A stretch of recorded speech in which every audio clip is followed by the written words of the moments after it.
Today we will be talking about the Imperial City sewers and how it can be improved. Taking the same reference from an Elder Scrolls Online forum post by a user named React, this is a continuation from my previous video which also speaks about new ideas and new directions for Imperial City. Links for the forum posts and my previous video are provided in the description below. So without further ado, let's get straight into the content. Now, the reasons as to why the sewers are so devoid of traffic can be summarized with the following few points. Number 1. Telva gains are significantly lower than their district counterpart. Number 2. Sewer bosses are just as hard, if not harder, to deal with than district bosses. Number 3. The claustrophobic and gang-friendly spaces within the sewers is not really encouraging for new players. The map itself may not be the easiest to navigate for the uninitiated, as it presents labyrinth upon labyrinth of corridors and stairwells. One can be forgiven to think that Wayrest sewers feel like Disneyland in comparison. And number 4, it is no longer an effective place to grind for XP. There are much friendlier and safer places like Skyreach, Spellscar, and Black Rose Prison in normal mode. Now, I'm in full concurrence with some of React's suggestions to bump up the rewards in the sewers, because only then will people actually find it worth their time to take on this content. So, let's look at some of these suggestions. Firstly, the sewer Telva modifier should be buffed.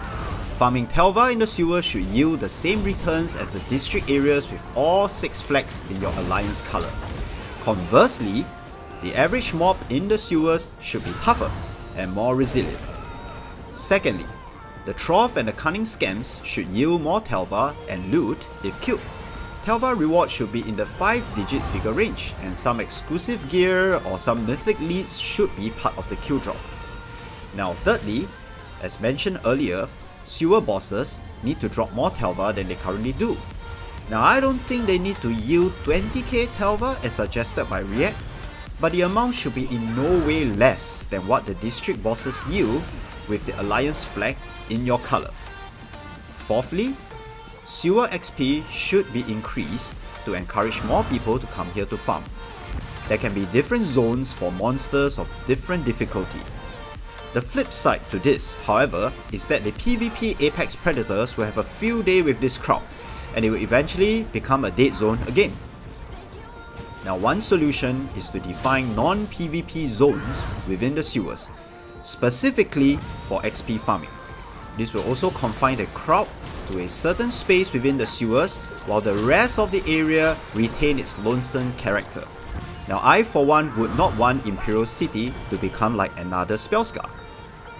Now, the fifth suggestion would be to include conflict markers like Cyrodiil, so people can know where to avoid or where to seek out PvP action within the vicinity.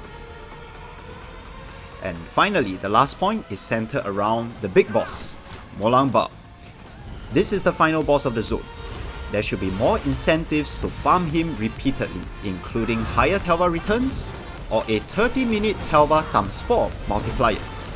Also, we may consider turning this zone into a strictly PvE zone. Majority of ESO players are PvE players who dread the competitive and pressurizing nature of a PvP player breathing down their neck. Cancelling out PvP in the Molang Bal zone may see traffic return. Now, deliberately making the PvE boundaries around this area unclear may also be a good suggestion, because once you wander out of the safe zone, all bets are off. Okay, I think that's all I have to offer at this moment. Please feel free to agree or disagree in the comments below. And as usual, if you enjoy content like this, do consider dropping a like, a subscribe. I see you guys in the next video. Peace out.